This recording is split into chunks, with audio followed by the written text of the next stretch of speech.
അതായത് സ്ത്രീകൾക്ക് 5 വസ്ത്രങ്ങളാണല്ലോ ഉള്ളത്. അതിൽ ചിലവരിങ്ങനെ ത്രികോണാകൃതിയിൽ വെട്ടിയ തുണിന്റെ അടിയിൽ ഇങ്ങനെ കെട്ടിക്കൊടുക്കും ഒരു തുണി.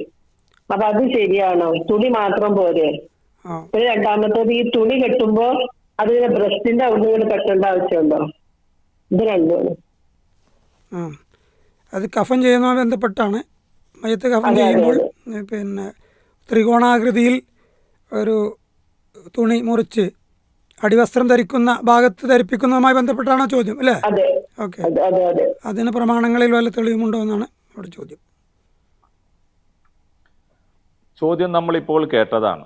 ഒരു സ്ത്രീയെ സംബന്ധിച്ചിടത്തോളം അവർക്ക് ഒരു അരയിടുപ്പ്, അതുപോലെ തന്നെ നമസ്കാര കുപ്പായം, അതേപോലെ അവരുടെ ആകെ മൂടുന്ന വസ്ത്രങ്ങൾ, ഇതൊക്കെ നമ്മൾ സാധാരണ ചെയ്യുന്നതിൻ്റെ പുറത്ത് ഇപ്പോൾ നമ്മൾ ചോദ്യത്തിൽ കേട്ട ഈ സംഭവങ്ങൾ ചെയ്യൽ പ്രത്യേകം സുന്നത്തുണ്ടോ എന്നാ ചോദ്യം. അങ്ങനെ ഒരു സുന്നത്ത് ഇസ്ലാമിന്റെ രേഖകളില്ല. എന്നാൽ ഒരാൾ അങ്ങനെ ചെയ്താൽ അത് കുറ്റകരമായ ഒരു കാര്യമായി നമ്മൾ കാണേണ്ടതും ഇല്ല എന്നാണ് ഈ സന്ദർഭത്തിൽ ഉണർത്താനുള്ളത്. ഉത്തരം വ്യക്തമാണല്ലോ. പിന്നെ തുണി എടുക്കുന്നത്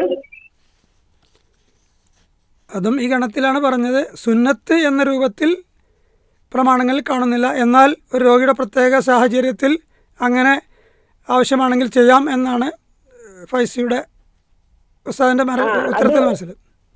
അത് മനസ്സിലായി. പിന്നെ ഈ തുണി കെട്ടിക്കൊടുക്കുന്നത് ബ്രസ്റ്റിന്റെ അവിടുന്ന് കെട്ടിക്കൊടുക്കണോ?